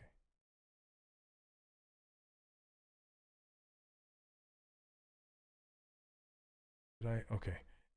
If your machine ever slows down and just like, what happened? Always look up and check to see if dynamic accidentally got turned on. Because if it gets turned on when you have a Sculptress Pro mesh like I do, that's basically quadrupling the faces all at once, and ZBrush is just going to slow down and cry. So I'm like, what is all of a sudden happening? Either it was acting like it was going to crash, but thankfully it didn't.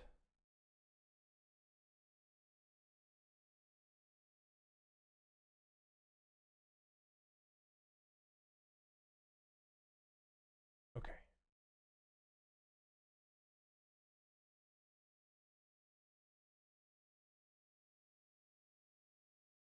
Think his ear should be more front facing? Maybe. Just this side kind of tells you. They could be thinner for sure. They're a little too thick. And I can make this inner ring a little larger. His chin's too long.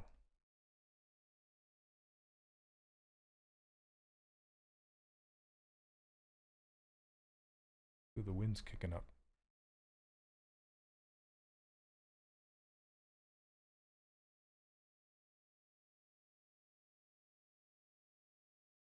Okay. Back of his head is too deep. Where's hit me now? It's Arthur from Peaky Blinders, yeah. You know, I've not watched that show. It is.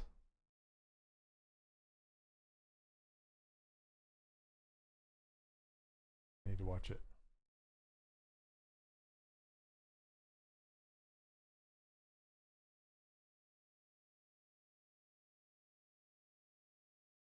Let's give him some hair next. Right. Smooth this little thing out.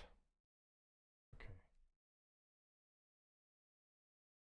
Have you ever studied any of the old cartoon expression sheets? The old? Oh, absolutely. Yep, I have books and books and books on it.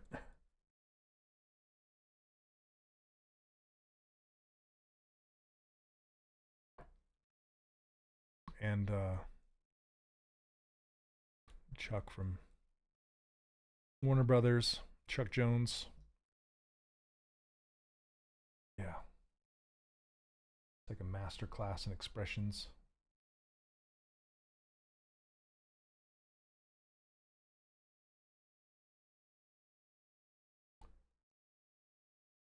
It's Character Creator downloaded. Nice.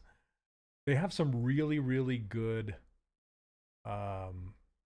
video tutorials on YouTube.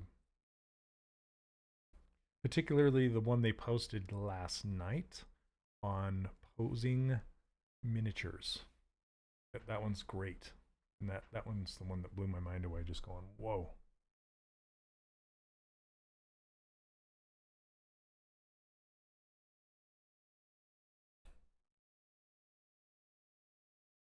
Okay, let's get him some hairs. So this, I have a couple options. But I think what I'm going to do is I'm just going to block it out with one big piece. Somebody was asking me about hair earlier. One big chunky piece.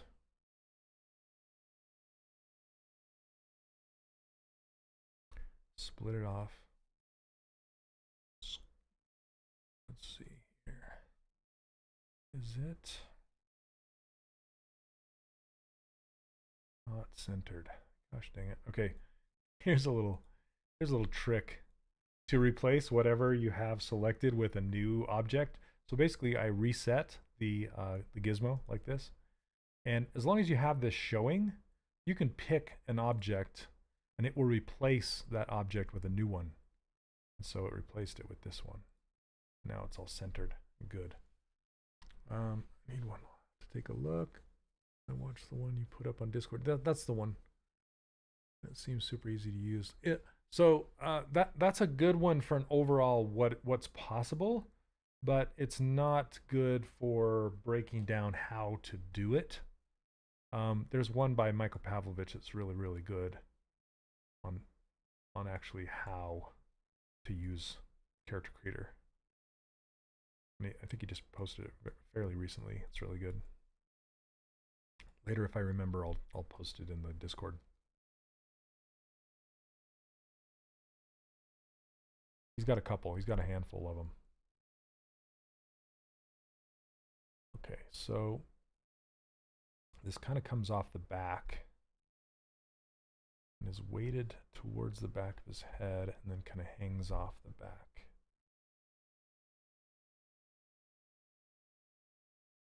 Yep, the brain. The brain kind of has this ledge.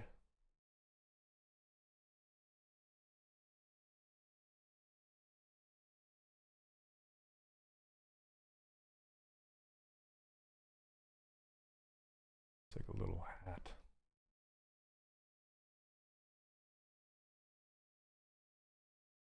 Turn on transparency so I can actually grab underneath here. Kind of roll it down like you can sort of see right here. Kind of hangs over like a floppy bit. That's the hairstyle, floppy bit hairstyle.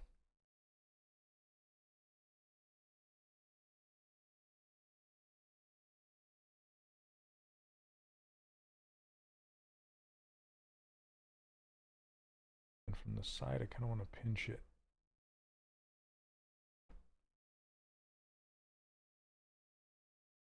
Oh, thanks, Neil. There you go.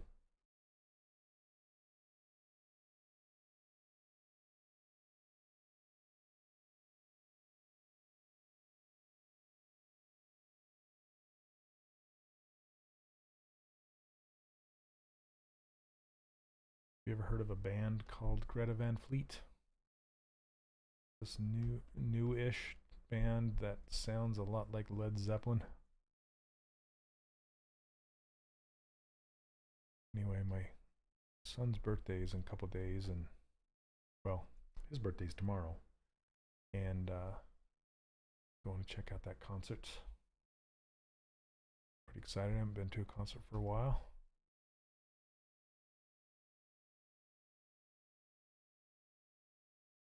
Okay, this is still looking off, and I don't know if it's the head. Turn off local symmetry. No. This? Yes, a little bit. Not bad though. Okay. Personal opinion, I think the curve going from the top of the mustache to the corners is too steep. Original concept might make it motion match this concept better. Are you talking about his smile line or the mustache?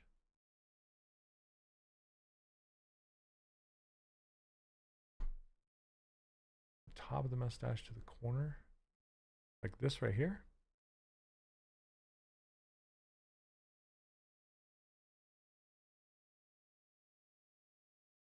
You know how you can check?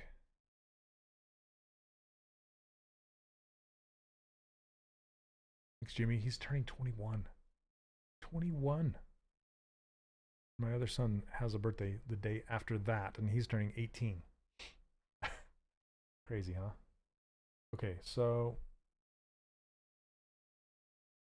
let's do, you can tell I need to adjust this hair for sure. I'm still working on that, but okay. Let's bring this on over, grow it bigger. And then we can turn the opacity down a lot. Then we can check things. Usually like to line the eyes up. Not too bad, but his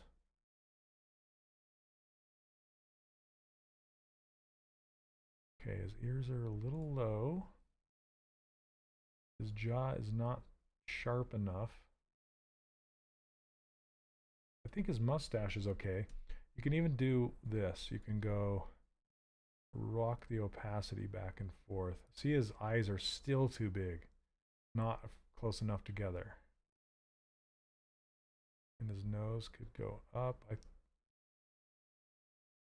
His mustache could be steeper, as like right here at the top, if that's what you're talking about.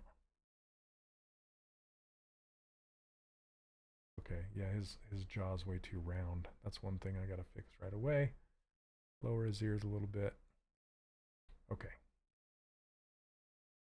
And then of course shrink his eyes even more and bring them together even more. I don't know why I'm so hesitant to do that. Yeah, thanks, David. Let's do it right now.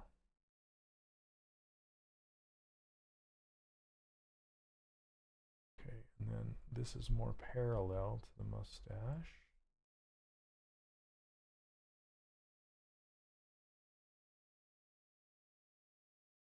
It's hard to adjust things too, because then you introduce warbles. Speaking of warbles, Neil, you know that old warble that I modeled a long time ago?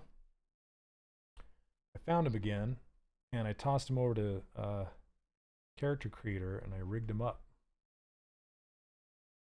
And it worked for the most part, but he's got 3 toes, and it really doesn't really support 3 toes.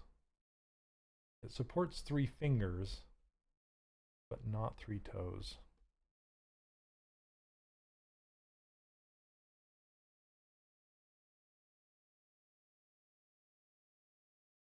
But I'd love to get him all posed up, and the idea was to pose him up. He looks like kind of like a gremlin. The idea was to pose him up so he could hang off your monitor, like if he was 3D printed, and so you could have a whole bunch of them like crawling all around your monitor, like you're being infested by these little blue gremlin things.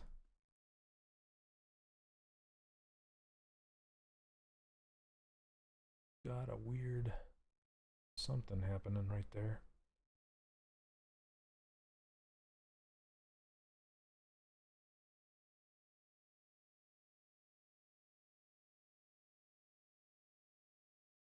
These are warbles. See, it's like so you just take your move brush, And the idea with this move brush to get rid of warbles is you adjust your camera to be on plane with the thing you're going to move as close as possible.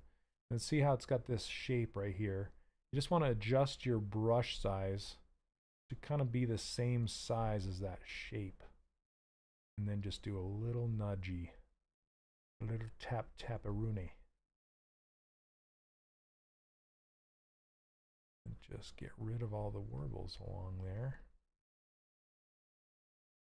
Straighten it on up. There you go. All right, dude. Thanks for hanging out, man. Hope you get well soon.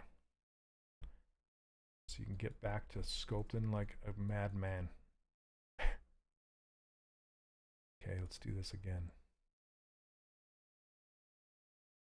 This time,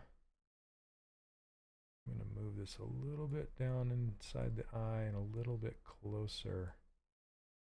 Make sure local symmetry is on. Go farther, closer.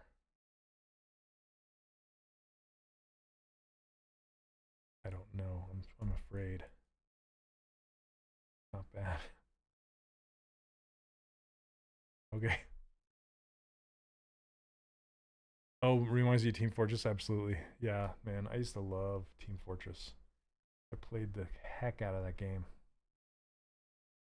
So when I worked at Avalanche, which is now owned by Warner Brothers, which was the company that made Disney Infinity, we used to play Team Fortress at lunch. I usually played, well, I played a lot of Demo Man and some Engineer. I cosplayed as the Engineer one year. I should find pictures of that.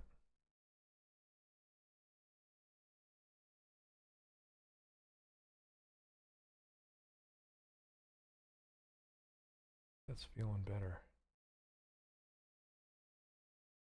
Smaller eye, but maybe dragging this out this way a little bit.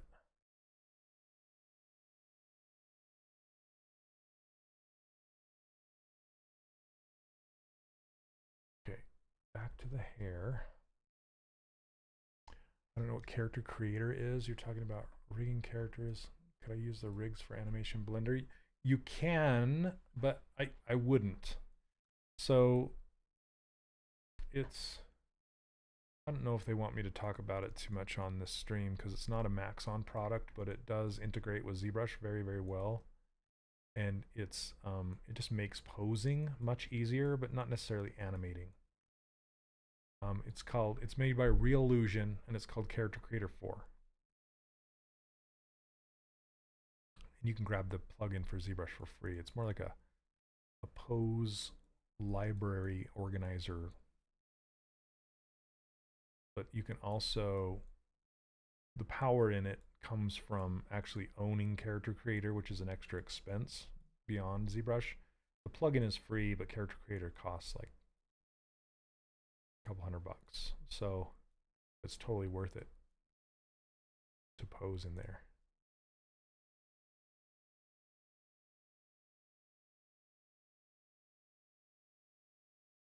Okay, I kind of want to curve this down.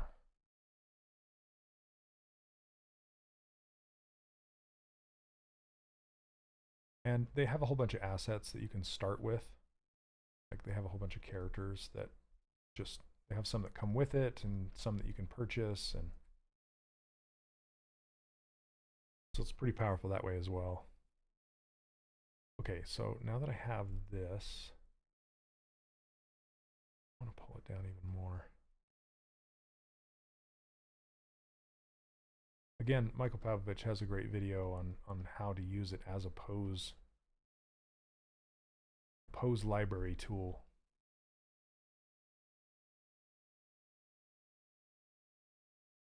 Okay, so now that I have this, I'm actually going to duplicate it, hide the original, because I'm going to subdivide this up a couple times. So, okay, to about there. Turn off dynamic. And then I'm going to get rid of the lower subdivision levels so I can slice this up. I'm going to slice it. I'm going to use this knife brush. Well, let's see. Slice curve. Sorry, not knife. I don't want to lose the piece that I chop away. So I'll try this. I'm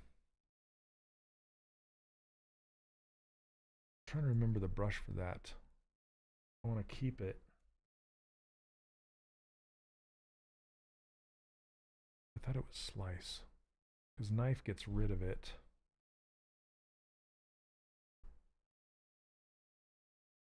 Trim? No. Trim curve? Maybe it's trim curve. No, that's kind of what knife does. I thought it was slice.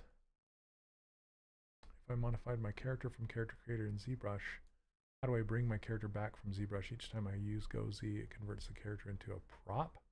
So you have to use, let's see, I'm trying to remember.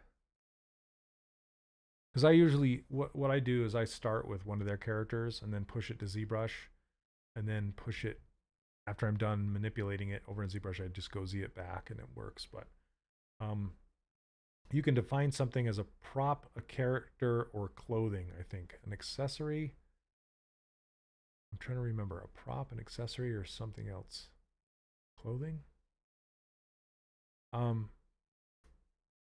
Yeah, but I was able to rig my character over there without using their base character. Again, I would look up Michael Pavlovich. He explains exactly how to push something back and forth and how to auto rig it using their guides. Basically, you push your character over, move the guides around, and then push it back after you pose it. It's really nice. I don't know enough about it yet to problem solve it. Okay, well, you guys know what the name of that brush is? I don't do this very often, so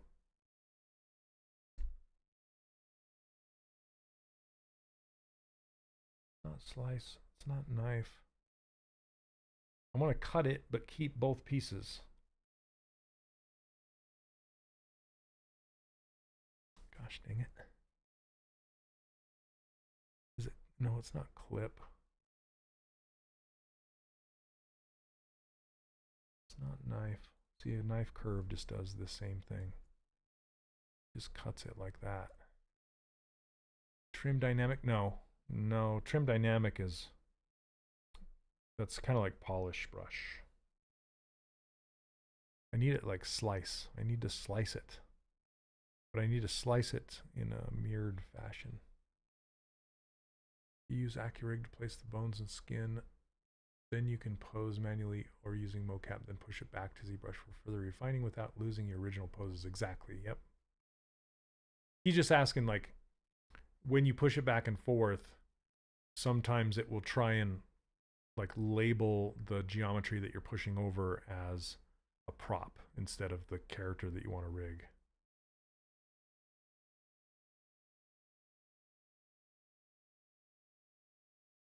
Gosh dang it. I can't remember what it's called. Oh well, I'm just going to go. I swear it was slice. It's just not working very well. Maybe because I have symmetry turned on. I don't know.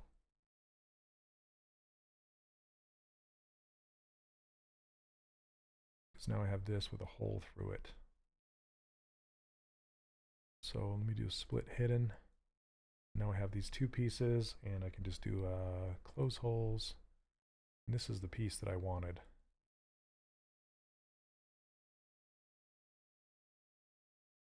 But I'm going to do it a couple times. Let's see. Can't change the topology, otherwise it doesn't know what it is anymore. Right, yeah, after you start it going. Kind of want to put this on an angle. Slice curve work. I thought so. I don't know what I did to it to make it think it's not. All right, you know what?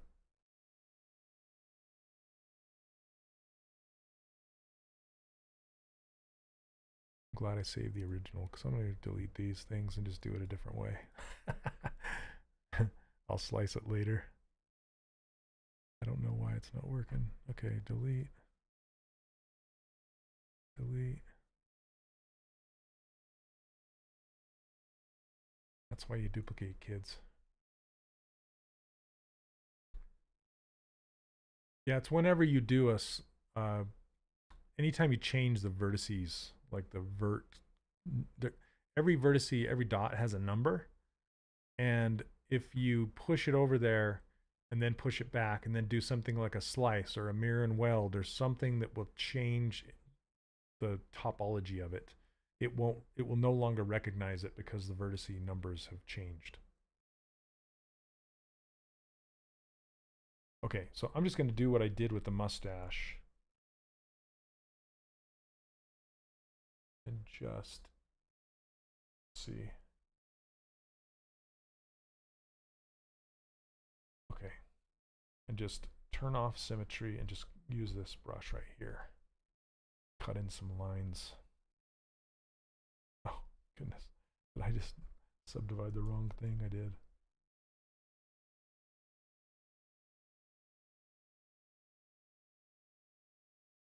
Okay.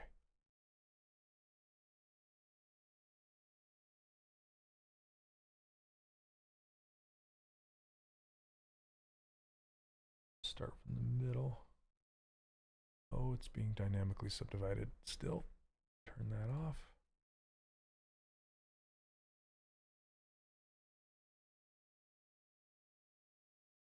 Maybe I'll go like this.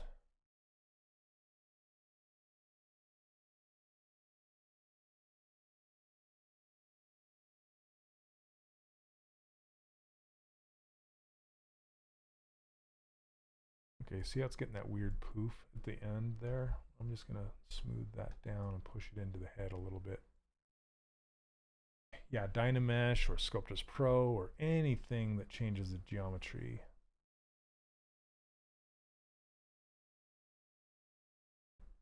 Oops, I can't do that.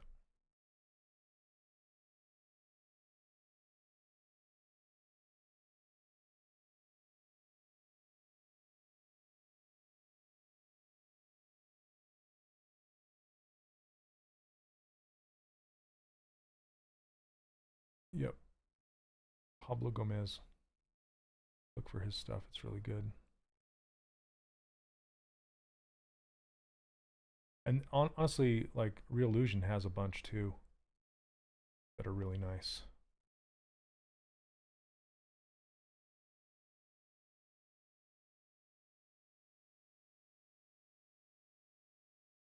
It's so hard for me not to make things even. Like my human natural tendency is to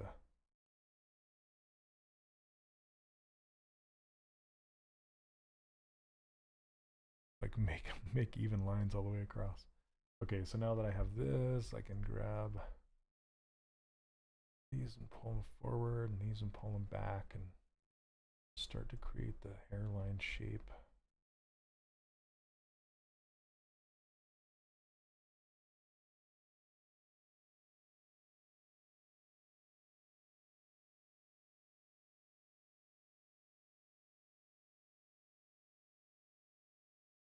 Pull this whole thing down a little bit. It's very finicky when you start to try and do this.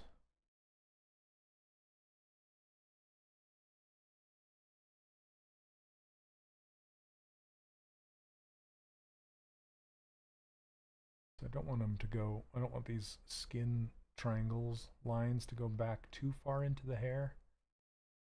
So I'm just going to kind of walk them back out.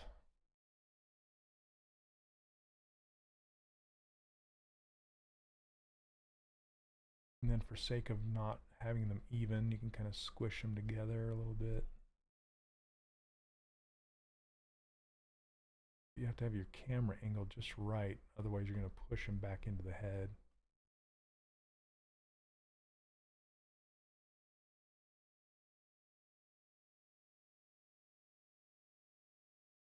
Anyway, something like that. A little too high, but that's okay. All right, I think that's all the time we have for today.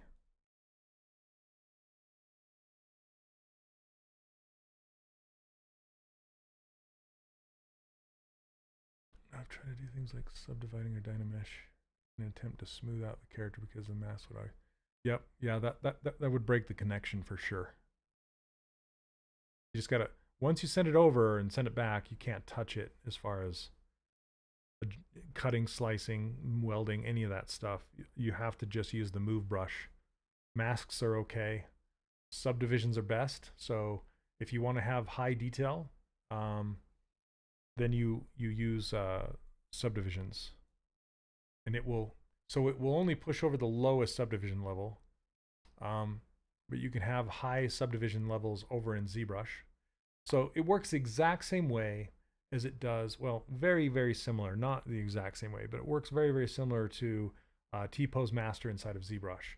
So just think about posing things in ZBrush where you take your character and you try and have all of your subtools with a very low resolution base mesh, and then have it subdivided and all your details are on the highest subdivision level. Then when you push it over to T-Pose Master, then your details disappear, but then you have a low resolution mesh that you can pose, and then you send it back. So you can do that exact same thing with Character Creator. You can just have subdivision levels, send it over there, pose it, like rig it, pose it, bring it back, and then it will put all of the high resolution subdivision levels back on your mesh over in ZBrush. So you won't take all of those over to Character Creator, but they'll stick over here. So thanks so much, Brad. All right, guys.